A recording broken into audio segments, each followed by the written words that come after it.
मी जर तुला हा प्रश्न विचारला नाही, तर कदाचित प्रेक्षक पण मला वेड्यात काढतील. हा. तो प्रश्न काय असेल कदाचित तुला अंदाज आला असेल. तो अंदाज तुला आला असेल. तर मला विचारायचंय, बाहेर आल्यावर एरिनाची गाठ पडली का? नाही, नक्कीच तिला भेटायची इच्छा तर होती, पण ती तिच्या कामात व्यस्त असल्यामुळे भेटणं नाही झालं आमचं अजून. नक्कीच तिला फोन झाला, म्हणजे बाहेर आल्यानंतर इंटरव्ह्यू झाल्यानंतर दोन दिवसांनी माझा तिचा कॉन्टॅक्ट झाला. कारण बट ऑब्विस नंबर वगैरे माहित नव्हते, काय नव्हतं, ह्याला फोन कर त्याला फोन कर करून आम्ही एकमेकाचे कॉन्टॅक्ट काढले, मग आम्ही फोन केला एकमेकांना. सो आमचं बोलणं झालं तिथे किंवा, पण ती लवकर बाहेर आल्यामुळे तिला तिचे कामं चालू झाले, जे काय होते तिचे पेंडिंग कामं होते पहिलेचे किंवा न्यू जे प्रोजेक्ट असतील ते भेटले तिला. सो तिच्या कामात ती बिझी आहे. आणि नक्कीच मला असं वाटतं की कधी वेळ भेटेल, आता मी पण घरी आलोय.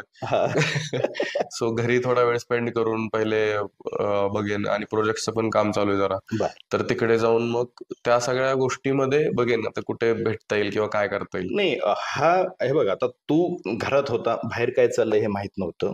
म्हणजे अनेक लोकांनी बऱ्याचशा काही चर्चा केल्या तुमच्या दोघांच्या बद्दल. तुला पण अंदाज आला असेल साधारणतः, आता काही कमेंट्स वगैरे वाचत असेल. पण इरिना, हिचं मराठी बद्दलचं प्रेम, तू तिला मराठी शिकवत होता. तिला हे मराठी का शिकायचे, कशासाठी शिकायचे हे पण माहित नाही. कदाचित तिला मराठी भाषा आवडत असेल, पण किती तिची म्हणजे ती किती एफर्ट्स देते मराठी शिकण्यासाठी? नक्कीच. असं काही नाही की मला मराठी खूप चांगलं शिकवता येते किंवा मला मराठी भरपूर येतं, असं पण नाही. माझं पण चुकत होतं भरपूर काय काय. बरोबर. पण झालं असं की तिचे शिकण्याची जिद्द होती ना, ते मला आवडत होते, म्हणून मी ट्राय करत होतो फक्त शिकवायला. असं काही खूप जास्त कळतं मला मराठी भाषेतलं आणि छोट्या छोट्या गोष्टी कळतात किंवा खूप जास्त तज्ञ आहे त्यातला, असं काही नाहीये.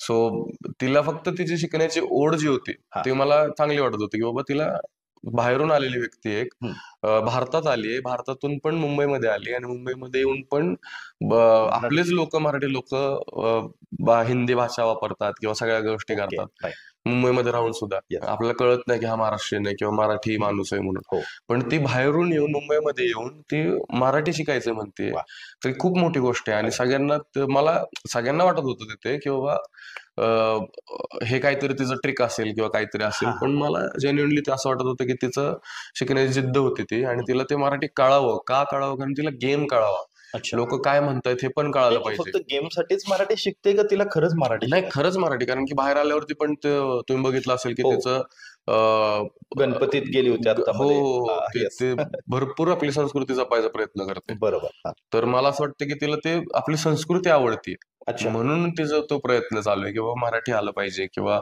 आता ती काहीतरी मराठी सिरियल मध्ये पण काहीतरी करायचं चालू आहे तिचं, ती म्हणत होती. सो ते किती चांगली गोष्ट की बाबा ती ह्या गोष्टी करते. मला असं त्याचा जास्त आनंद आहे की बाबा ती एवढं शिकण्याचा प्रयत्न करते, म्हणून मी तिला हेल्प करतो. हा सगळा गेम झाला, त्याची मराठीची आवड झाली. इरिना व्यक्ती म्हणून कशी आहे?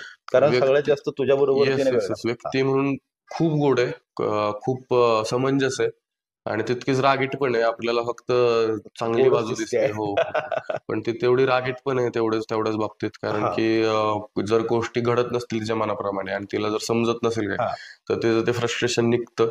सो त्या पण गोष्टी आहेत, ते प्रत्येकाचं असतं. काहीतरी ट्रिगर पॉईंट असतात प्रत्येकाचे, तसंच तिचे पण आहेत. पण व्यक्ती म्हणून खूप चांगली आहे, आणि मला पण खूप गोष्टी तिने समजावल्या आतमध्ये असून, की बाबा असं नाही असं कर, तसं नाही तसं कर, तुला जसं जमतंय तसं कर, किंवा गोष्टी तुझ्या अपोजिट चालल्यात तरी ती पॉझिटिव्हली मला गोष्टी सांगत होती. एवढं सगळं निगेटिव्ह घडताना पण ती बाहेर आल्यावरती पण मी बघितलं की तिने खूप जास्त पॉझिटिव्ह बोलली माझ्या बाबतीत.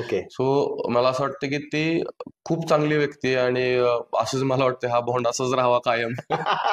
मी तुला त्या प्रश्नावरती आणणार आहे. खरं, हा बॉन्ड कायम राहण्यासाठी माहितीये का, की ज्या वेळेस तुमच्या रील्स व्हायरल होत होत्या बाहेर बिग बॉस कडून येणाऱ्या, त्याच्यानंतर काही लोक जे रील्स व्हायरल करत होते, संपूर्ण महाराष्ट्रातून काही अशा कमेंट येत होत्या. त्या कमेंट अशा असायच्या की बहुतेक बारामतीला आता फॉरेनची पाटलीन मिळणार.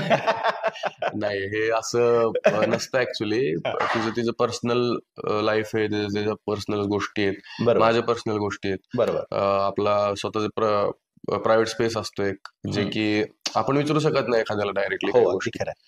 तर तसंच मी पण काय विचारलं नाही, तिने पण कधी काय ह्या गोष्टी अच्छा, विचारल्या नाहीत चर्चाच किंवा त्या दृष्टिकोनातून आम्ही एकमेकांना बघितलं किंवा नाही तशी आम्ही सगळ्यात पहिल्यांदा फ्रेंडशिप म्हटलं. तशी केलीच नाही. हा, त्या दृष्टिकोनातून आम्ही फ्रेंडशिप केलीच नव्हती. बरोबर. ती फ्रेंडशिप झाली आणि मला असं वाटतं तीच फ्रेंडशिप जेवढी लांबपर्यंत टिकवता येईल तेवढं टिकवायचा प्रयत्न करू आम्ही. बरोबर. कारण की ते नातं जे कधी कधी असं असतं की आपण त्याच्या पुढे जायचा प्रयत्न करतो अगदी की अजून एक पायरी, येस पण येस. कधी कधी तिथेच जे नातं असतं ना त्याच पायरीवरती चांगलं असतं आणि चांगलं पण राहतं. आणि चांगलं राहतं. Yes. तर ते त्या पद्धतीने मी बघतो. असं नाही की बाबा वेगळ्या दृष्टिकोनातून मी तिला बघितलं किंवा तसं काही विचार आले माझ्या डोक्यात, तसं काही नव्हतं.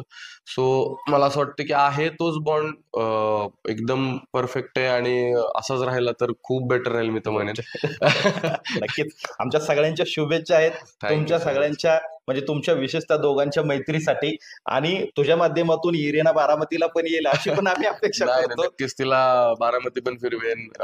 सूरज पण आला की सूरजच्या घरी गावाकडे नाही. पण आम्ही सगळेच जण तिकडं. हा, हा. तर ह्या पण गोष्टी ठरलेल्या आहेत आतमध्ये सगळ्या अशा. Okay. आम्ही रीना, सूरज आम्ही पण बसलो होतो. गुड. सूरज म्हटलं की विहिरीत पोहायला जायचं, आमच्या तिथे एक विहीर हा, हा. आहे, चौकोनी विहीर आहे, तर Yes. तिथे आपण सगळे जाऊ म्हटलं पोहायला वगैरे. येस. नंतर वशाटाचा कार्यक्रम ठरलेला आहे.